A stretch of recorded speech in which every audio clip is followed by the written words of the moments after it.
Peace, health, abundance, wholeness, prosperity, courage, and clarity.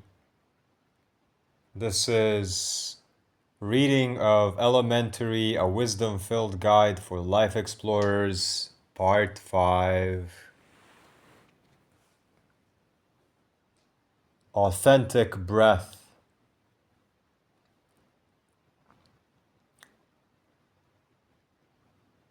If it makes you rush and trip and breathe fast and shallow, get away from it. Your spirit is guiding you away from an unhealthy place or person. So much energy and vitality and creativity gets wasted into putting up a persona that is not sad. Because I was taught this was strength. It was by my parents and elders and society. And everyone is immensely tired of this from within. Caught in this fragmented self for the sake of others, who all do the same thing. So nobody is ever real, and nobody sees anybody, and we all crave it deeply. Most issues we have are actually us being afraid to exhale around certain people and in certain environments and situations.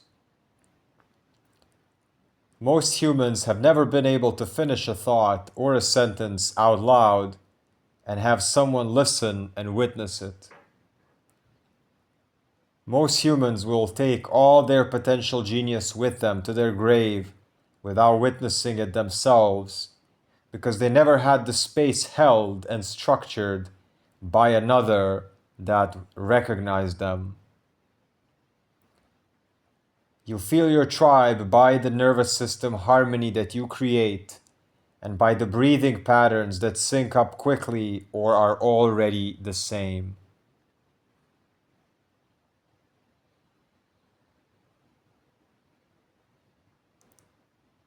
Distraction and duality. There is always a choice in every present moment to choose whether to focus on the positive, abundance, gratitude, and the people who uplift you and build with you, or on lack, separation, grandeur, and confusing, useless, draining information. Life is made so we always have a choice. Otherwise, it wouldn't be worth it. I was trying to escape this, to one day finally come out where I didn't have to choose anymore, as everything would be abundant. And now I see I was trying to stop participating in the creation of reality. Because of childhood trauma, I started to focus on the negative and sick all my life, seeking to always keep things in harmony so I avoid the volatile emotional reactions my caretakers had around me. The savior trying to heal everyone. This is my problem-solving superpower, obsessively focusing on the sick parts, the outer world, and my own. Now I see I need to switch my inner algorithm completely to those who emanate life in my direction and to all my givers, and start using discernment about what I truly care and don't care about. Who do I decide is worth listening to? Our inner guidance is upside down since the start. Mostly I was focused on electron stealers, not donors. Most just want the attention and the instant gratification of energy and drama stimulation, not long-term investment in healing. I do infinitely more good if I focus on building and empowering the new generations and those who are open to change and growth.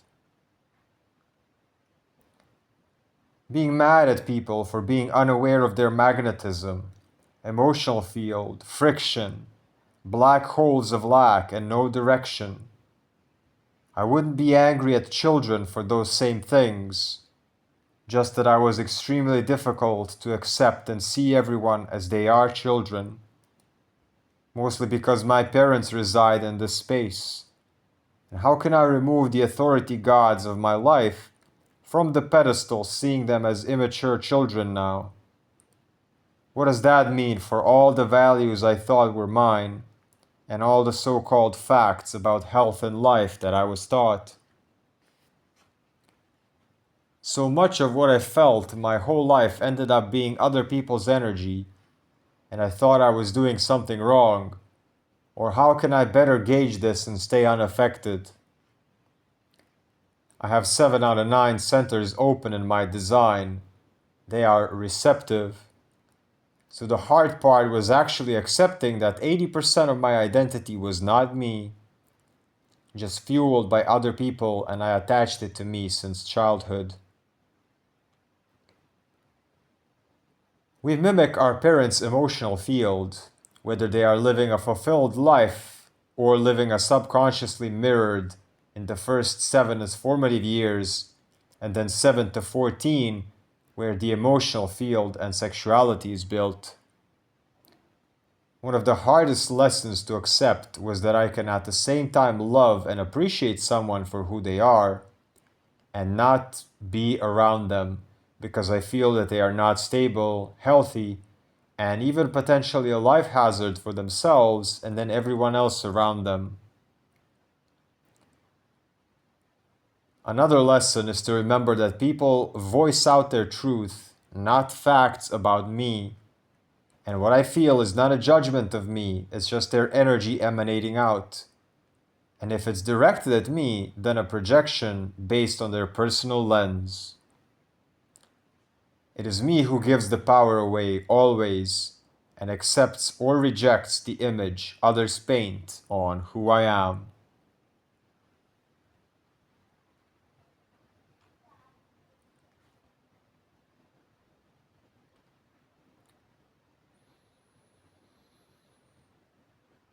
Eyes. Our eyes can be emitting, or our eyes can be receiving.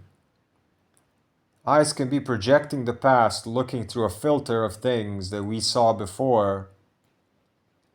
It is like having a virtual reality screen right before our face, showing us our personal movie.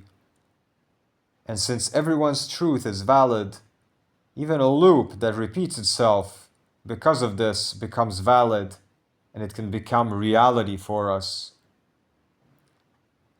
Eyes can be curiously scanning, wanting to be surprised, seeking new things, being open to the unknown. This is a real bodily feeding in your eyes, where the projecting eyes are tight, dark, squinting, foggy, and not really looking at the world. The curious eyes are fluid, watery, relaxed, smiling inside, fueled by, what is that? Let's see this. What is this? Both ways of using your eyes involve searching. The difference is, what are we searching for? Is it confirmation of the past so we can go into a loop again? Or are we searching for freshness and wonder and surprise? The logical mind is incredibly skilled at focusing on whatever we wish and finding evidence of more and more of that exact thing. Like an internet algorithm showing you more of what you have already clicked on. Logic is not naturally leaning towards good or bad, it's neutral. It just follows wherever you point. It's way easier to have the eyes on project mode and always see only what we have already seen, even if it's not good for us, or we have seen it repeatedly time and time again, to the point of, what is the point anymore? That is why travel is so important. reading new things, watching new things, meeting new people, and seeing everything with eyes on receiving curious mode. We have to allow ourselves to be surprised again, and for that, we have to become a child again. That means showing that we do not know something, which is the scariest thing for our pride, reputation, and so-called strength that is glorified in today's world. Everyone has to sound certain and concrete, and like they absolutely know what they're talking about. Let us reclaim our innocence and wonder.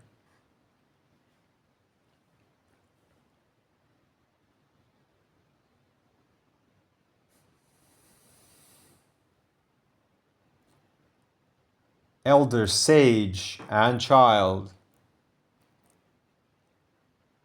If we go full elder, to the point of dictator authority, all-knowing, responsible king of everything, life is way too serious and hard. Other side is full child regression to a newborn, helpless state. Attachment and full dependency. Our natural states are in between these two extremes, and we cannot choose one or the other. We are to fluctuate in the middle depending on what life puts in front of us. Without the inner child, everything is about discipline and chores and achievement and survival and competition and proving our power, bending life, trying to control. We cut off our playfulness, wonder, curiosity, sensitivity to life, emotional depth, and with it the many creative fits that are innate within us without even trying.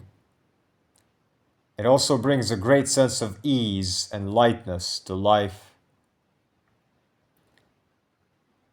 Without the sage elder, we have no integrity. We cannot discern what is healthy or unhealthy for us.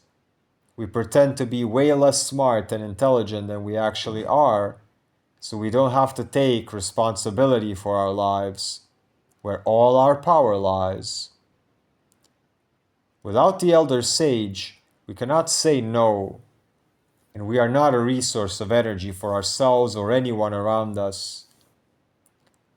We get stuck in one or the other and feel that we cannot access the other one out of shame, guilt, and so on.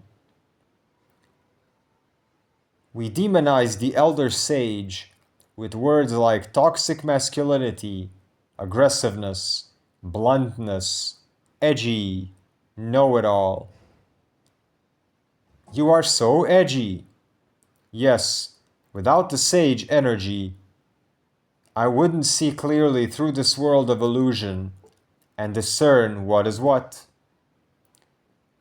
We scrutinize the inner child with words like crybaby, too sensitive, infantile, immature, weak. You're such a pussy. Yes, without the womb energy, I cannot receive abundance from the world or give birth to my creations. The wise sage is the innocent child. The innocent children are the wisest sages. It is okay to shift and lean more towards one or the other. Just don't get locked in one point on the scale and expect the world to adapt. If you have trouble expressing the sage, I assure you, your intuition is not lying to you. You are actually that intelligent, and you are not a bad person for using your fire for removing what is not healthy for you. If you have trouble expressing the inner child, I assure you, sensitivity is a gift. We are alive to feel life, not run away from it or numb ourselves to its waves. Your dreams are real, and worth exploring. Your voice is valuable, and you were enough from the start. You were just born into an environment where, so far, it was not recognized and held by the right hands.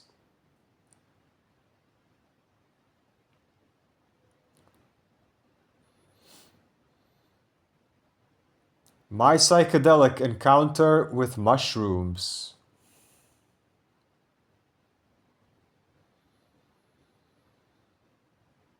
I went into the forest alone, like a real hero's journey.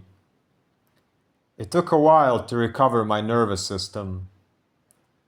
After that, I recommended having somebody to guide you. The main aspect I received is the feeling that I was supported by the earth and that she would give me all the energy, all the momentum I needed if I used it for healing, service, and empowerment of everyone.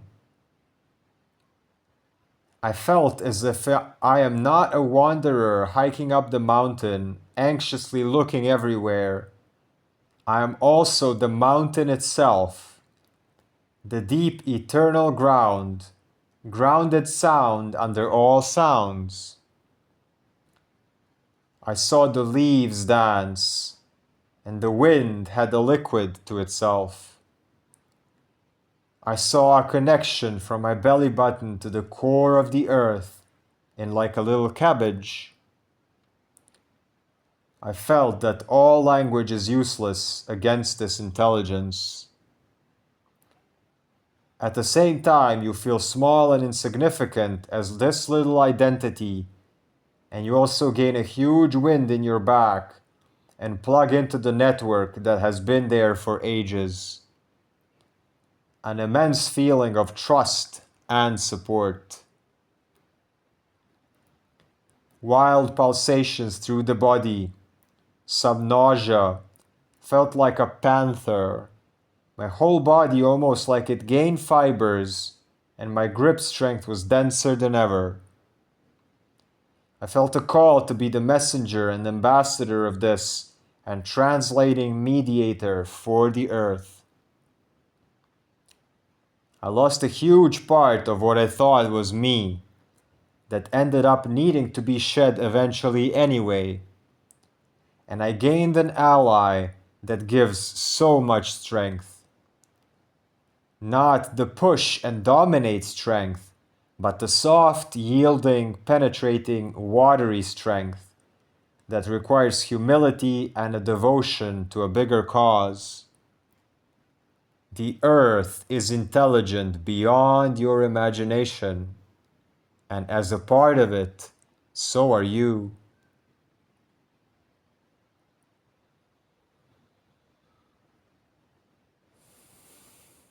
The stronger the electrical current, the more grounding it requires. The larger your mind, body, and field, the more stable your physical body needs to be to contain it and keep it anchored. The bigger your potential, your creative power, your gifts and talents, the more you actually need to use it. Otherwise, the world will take this energy for you for something else and drain it, as all energy must move. This is the reason why many artists who are also addicted to many harmful things, as our creative potential is sitting around, it has to go somewhere. So it is always easier to waste it and spend into addictions. Every choice we make and an intention investment is like paying an entry fee into a nightclub or a show or an event. Our attention is the energy invested, and there is always a little death and a little birth with every choice. Every post, every book, every conversation, every walk outside, every movie is a little death and a little birth. We always let go of a little part of ourselves by saying, I don't know, I want to know, and then it gets replaced by the new thing that we invested our attention in. Be very mindful of your choices and what exchange are you initiating. The world is built from your attention. Even the smallest choices are important because those are the ones that we often overlook.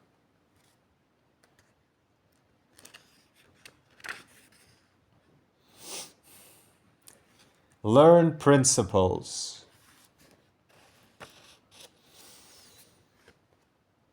Learn principles, the universal.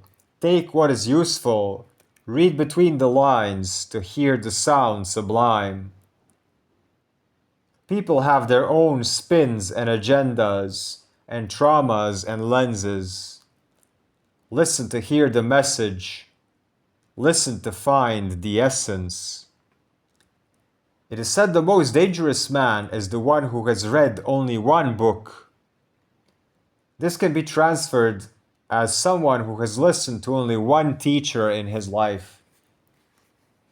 If you listen to only one person talking about a specific topic, you don't know how much of that is just personal opinion, fear, projection, focus on the non-essential, or emotions, or just useless words to fill the space of the book.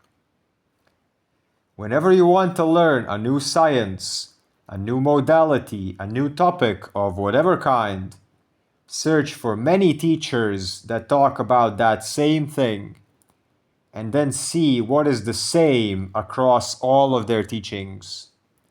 What is the universal common denominator between all their teachings, and then take only that. I have learned the hard way many times before realizing how much subjective, filtered truth was enmeshed into places where I was looking for universal answers and principles of life.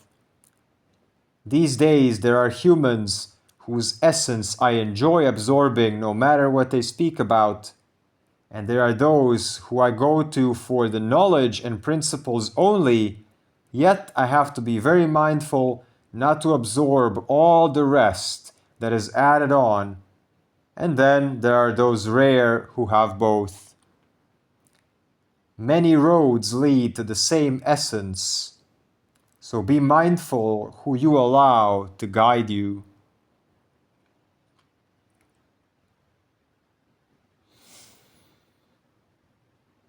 Value. Most people cannot tell the value of something just by themselves. They need to see other people value it. Let this break you out of people-pleasing and seeking confirmation and recognition from the majority of people. Might as well tell everybody you are very valuable, because they will believe you. And the opposite will also be true.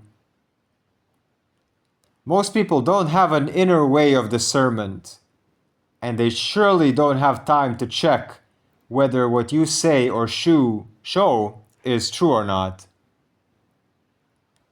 Don't look outside to the general population to see if what you are doing is right. The world is lost. The inner compass is backwards in everyone. That's why there is so much autoimmune disease. It is the physical reflection of the emotional and mental conflict within. When someone does not trust their own guidance, we are programmed backwards from the start. You are the only authority in your reality. You, life itself, and the Tao. Author your reality and dance with life.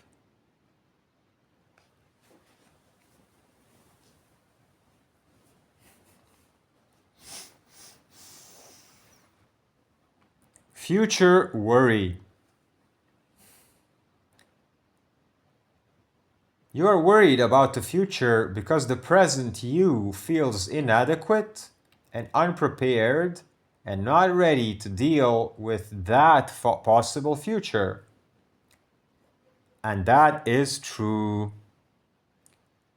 The future you will be ready. So until then, you can relax. You find yourself at point A in time, and point B is the potential future you that you are anxious about.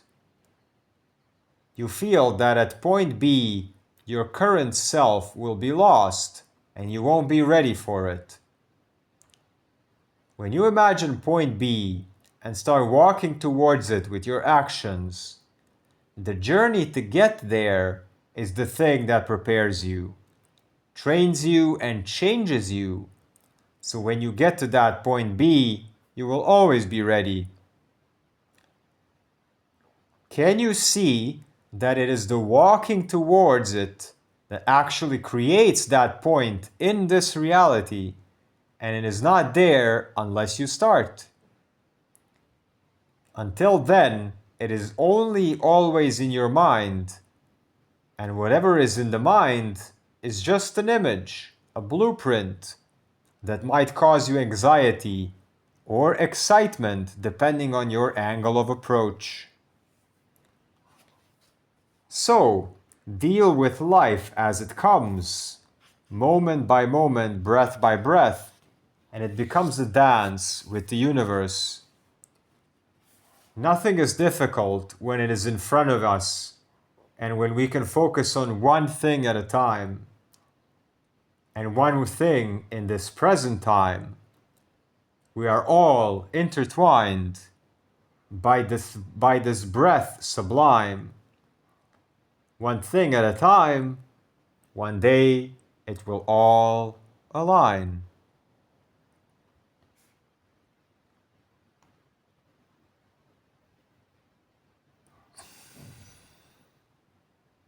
Side quests can be fun. Side quests can be fun, yet the main quest is where your story will move forward. So be honest if something that you are invested in is an interesting detour and a side quest, or just a distracting loop of karma. There's so much wasted energy and anxiety to put up a persona that is not sad. So much energy is spent pretending that we cannot see all that we can see in order to make everybody comfortable. We are not guilty for this. We were taught this. We are caught in this fragmented self. We are responsible for it now that we see it. And that is a blessing. So much energy is spent worrying in the mind. Am I afraid of failing because I won't forgive myself? Or am I afraid of failing because my parents will say, I told you so. I always knew that this path you were going for will one day crumble. You see, I was right. Am I holding myself back? Or is there a judge hovering over my head?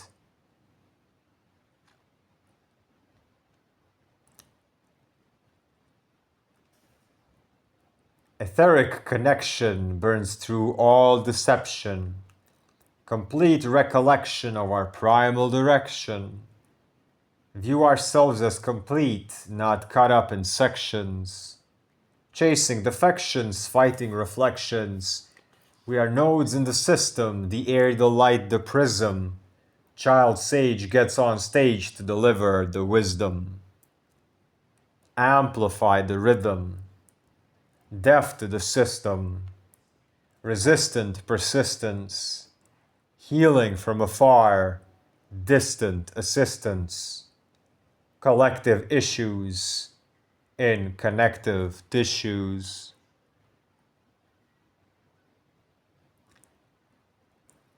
Peace, health, abundance, wholeness, prosperity, courage, and clarity. Sipping on that clarity, overlooking the deep blue sea. Being cleansed by the skies above, we are love. Suspended on the wings of a dove.